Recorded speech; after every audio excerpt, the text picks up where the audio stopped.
Sonnets to Orpheus by Rainer Maria Rilke. Second part, Sonnet 11. Many calmly established rules of death have arisen, ever-conquering man, since you acquired a taste for hunting. Yet, more than all traps, I know you, sailcloths of linen that used to be hung down into the caverns of karst. Gently they lowered you in, as if you were a signal to celebrate peace. But then the boy began shaking your side, and suddenly, from the caves, the darkness would fling out a handful of pale doves into the day. But even that is all right.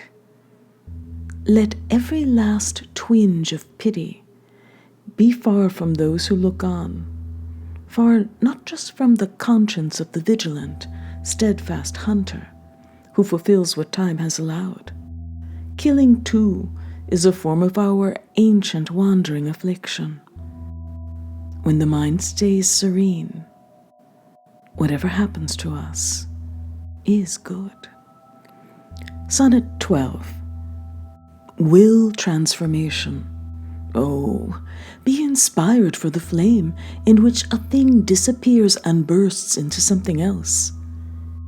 The spirit of recreation, which masters this earthly form, loves most the pivoting point, where you are no longer yourself.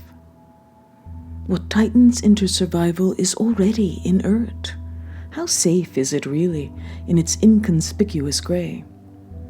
From far off, a far greater hardness warns what is hard, and the absent hammer is lifted high.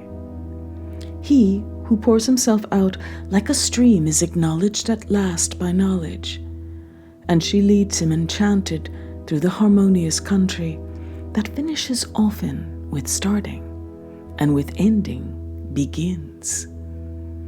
Every fortunate space that the two of them pass through astonished is a child or grandchild of parting, and the transfigured Daphne, as she feels herself become laurel, wants you to change into wind.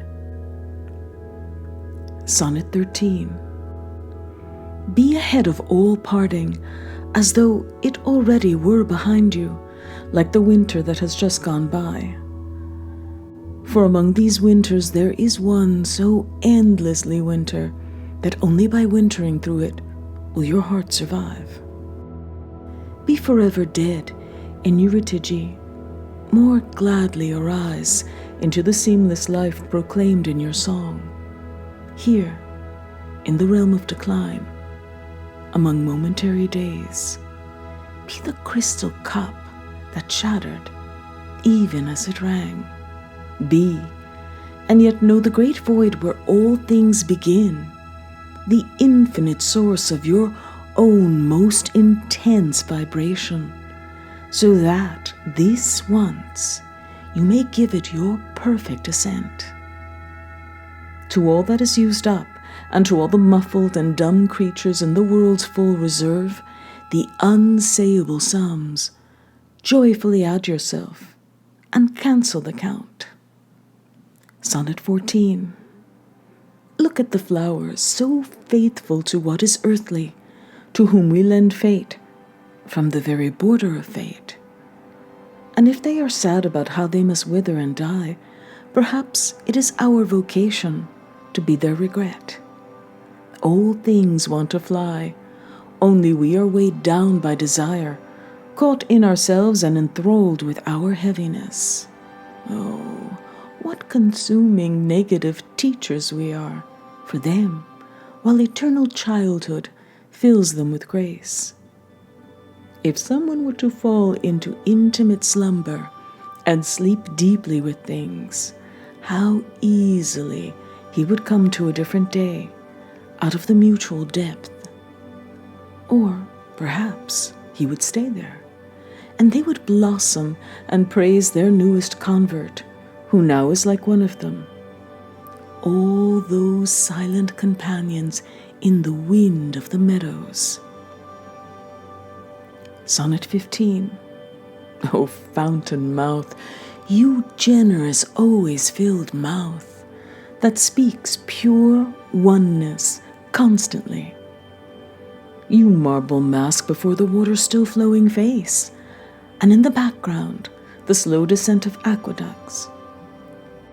From far graves, and from the sloping Apennines, they bring you all your syllables, which pour down from your blackened, aging chin into the basin lying underneath.